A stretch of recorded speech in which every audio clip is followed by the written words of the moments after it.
Alors dans cette vidéo, nous allons voir aussi la fonction tableur. N'oublions pas que Lattice Pro, c'est aussi un tableur graffeur. Donc l'outil magique, vous vous rappelez, c'est traitement tableur. Et ce que je vous propose, c'est de calculer par l'approximation centrée les composantes du vecteur vitesse selon l'axe OX, qu'on va appeler vitesse X, et selon l'axe Y, que je vous propose d'appeler vitesse Y. Et ce qu'on peut faire, c'est de comparer donc ces grandeurs calculées par rapport à celles qui ont été obtenues via le calcul spécifique dérivé de Lattice Pro. Donc déjà, ce qu'on peut faire, c'est on peut très bien faire glisser Vx dans cette colonne, et on peut créer une nouvelle variable nouvelle, je vais l'appeler vitesse x pour pas confondre avec celle qui a été obtenue via la fonction calcul spécifique. Et hop, voilà, elle apparaît ici. Donc je me mets dans cette... on va se mettre dans la bonne cellule. Hop. Donc on ne peut pas se mettre dans la première, car vous vous rappelez, dans le calcul spécifique, c'est forcément la vitesse qui précède moins la vitesse... Enfin, c'est par rapport à la vitesse, à la position considérée. Il faut prendre en compte les positions qui encadrent cette position qui nous intéresse, c'est-à-dire la position avant et la position après. Donc autrement dit, je ne peux pas calculer avec cette approximation centrée la vitesse ici à t égale 0. Il faut qu'on se place à cette position-là. Donc, comme dans un tableur classique, on va mettre égal pour rappeler qu'on a affaire donc ici à un calcul mathématique. Donc c'est la position xi plus 1 moins la position xi moins 1 sur le laps de temps, 2 fois le laps de temps qui s'est écoulé entre deux positions successives. Donc on ouvre la parenthèse, la position qui suit la position à la date t égale 10 millisecondes, c'est celle-ci, je fais un clic dessus, j'ai ces coordonnées, moins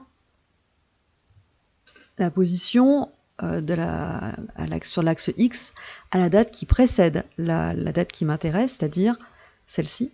Je ferme la parenthèse, divisé par 2 fois le laps de temps qui s'est écoulé entre deux positions successives, c'est-à-dire 10 millisecondes, c'est-à-dire 2 fois 10 millisecondes, donc 2 fois 0.010 secondes. Entrée.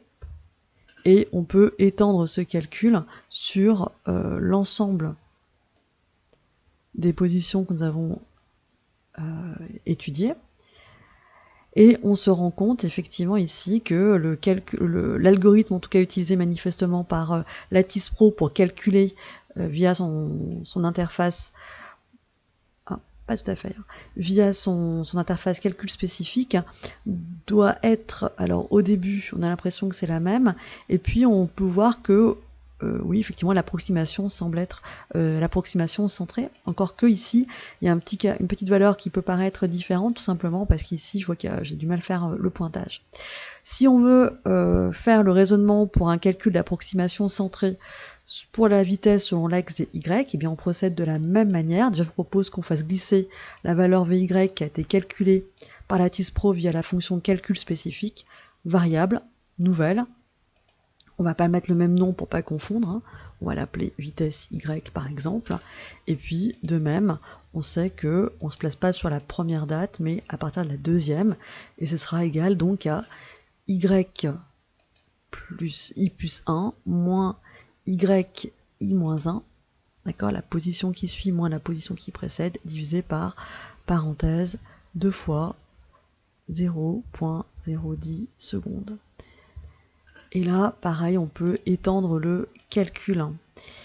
Alors, pour l'accélération, eh bien, je vous rappelle que l'accélération, c'est la dérivée de la vitesse.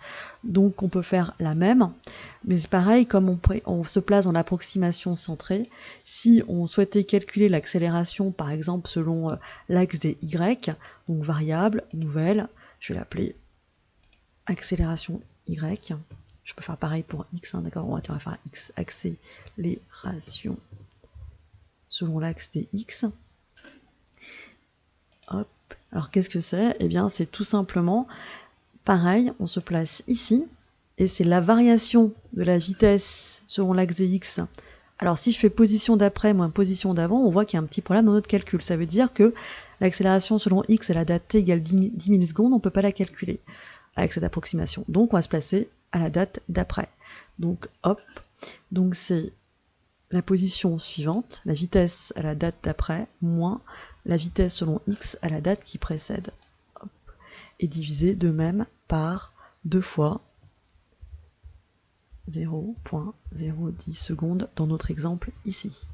Pareil, donc on peut très bien étendre le calcul à l'ensemble des valeurs, je ne vais pas tout faire, et puis on peut bien évidemment comparer ce résultat aux valeurs trouvées avec la fonction calcul spécifique de Lattice Pro. Donc on se rend compte que nos valeurs sont sensiblement les mêmes, hein, 5, 10, moins 15, vous me l'accordez, on peut dire que c'est quasiment 0.